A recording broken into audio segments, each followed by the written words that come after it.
Hi, ఈరోజు మా ఇంట్లో ఉదయం టిఫిన్కి ఉల్లిగడ్డ కారం రొట్టె చేసుకుందామని మా అమ్మాయి అనింది. నేనేమో దాంట్లో ఉల్లిగడ్డ కారంలో గుడ్డేస్తే ఇంకా బాగుంటుందమ్మా అంటే ఓకేనా అనింది. ఇప్పుడు వాళ్ళు చేస్తారు, మనం చూద్దాం, తిందాం.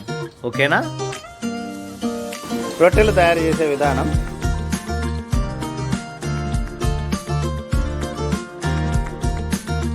ఉల్లిగడ్డ కూర కాదు, దీనేమంటారు, ఉల్లిగడ్డ కారం. దీంట్లోకి గుడ్లు వేసుకుంటే బాగా ఉంటుందన్నమాట. ఇలా ఉంది, రైట్. రొట్టె ముద్దలు కాదు, పిండి ముద్దలు అవుతాయి. వీటిని ఏం చేయాలనో కొంచెం ఇలా ఇక్కడేసి ఇలా కొట్టాలన్నమాట రొట్టె కావాలంటే. చూడండి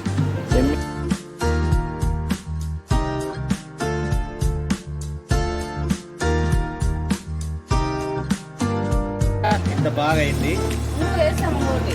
వద్ద తినలే, ఇదొకటే ఉంది అనమాట.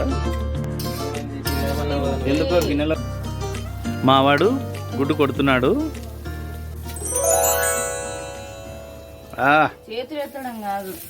మొట్టమొదటిసారిగా గుడ్డును మొదలుగొట్టి దాన్ని వేసినాడు, అంతే.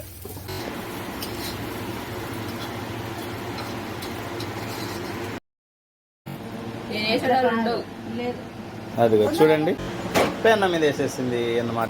రొట్టె మేకింగ్ ఆఫ్ రొట్టెలో పిండిని చూడండి ఎంత స్మూత్గా పానీతో అలా రుద్దుకొని ఇలా తిప్పి వేసుకోవాలి.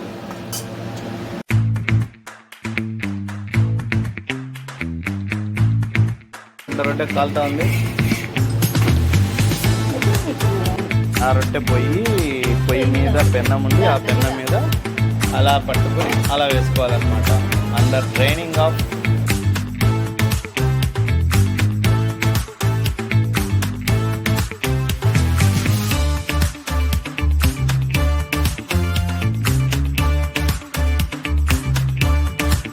ఇలా తీసుకొని మొదటి ముద్ద నాకే.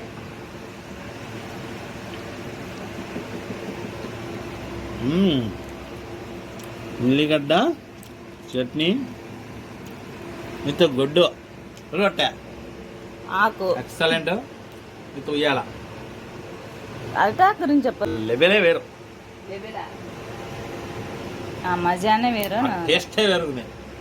మా అమ్మాయి వేసిన రొట్టె ఈతనే ఉల్లిగడ్డ చట్నీ. Okay, bye friends.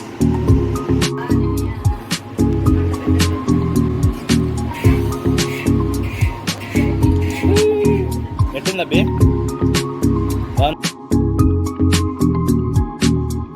ఈ బ్లాగ్ మీకు నచ్చిందని అనుకుంటున్నాను. నచ్చితే లైక్ చేయండి, షేర్ చేయండి, సబ్స్క్రైబ్ చేసుకోండి.